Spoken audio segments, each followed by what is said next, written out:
No script, no perfect answers, just real conversations about storytelling, creativity, and the stuff behind the scenes.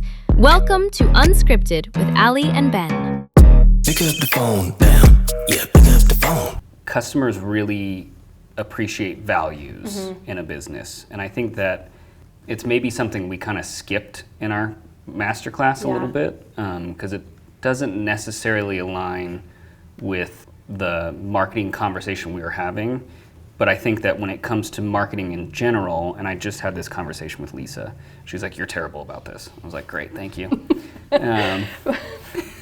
Is that I don't communicate my values as well as I should, which is ironic because I work with my customers to help them communicate their values. Totally. And so I think when it comes to storytelling, the values to me is the base. Yeah. And so maybe that's a conversation point we need to have the next time we do this specific class. I think so. Is discussing your values, and then those values help you build your story, so that when it comes time to creating content, you have a framework of, does this video or does this piece of marketing material encompass one of our values, and does it help us tell our story? Yeah.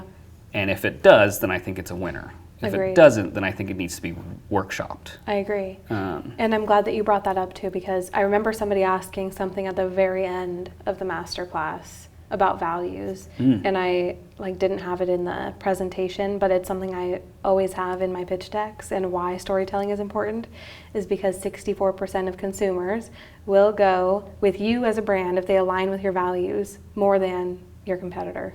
Regardless of if you have a better product or a better presence, if they align with your values, they're 64% more likely to go with you. And I think that that's such an important statistic, because that's more than half. 64% is insane. Yeah. But I've seen it in my daily life too, where there are some controversial things. We live in a very polarizing environment, and I'll go with a company if I align with their values based on whatever they post, and I'll discard the rest just on the sheer fact of I align with you more and I want my money to go to you. Yeah. And so, that alone should tell you that you should tell your story online. If we create those three values and that mission statement, that's our base. Yeah. And then from there, the weekly strategy of posting, does this content align with one of these values? If yes, then great, and it moves forward. If it doesn't, does it get pushed aside, or do we feel like it's still opportunity for content? I'm just curious, because I know, the previous conversation of building strategy, keeping authentic story, where does it start, where does it stop, where does it end, that kind of stuff. I think it depends on, for example, posting a meme. It can work into your mission if that's one of your values, if humor is something that you hold to a high tier. And so some people may be why are they posting that? It has nothing to do with their business, but then you personally know that it has to do with your business and your values and your mission. So I think that's where it can there can be gray area. I would say, back to what we first said, and that social media is not that serious.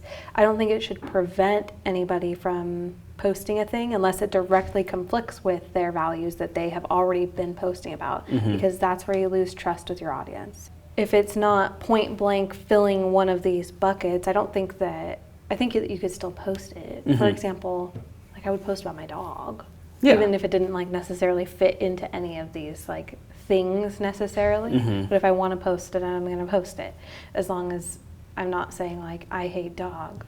Because then that would go against my values. Totally. Does that make sense? I think so, yeah. I think that the ideology that I took away from that was that it's okay to post something as long as it doesn't directly conflict with your values.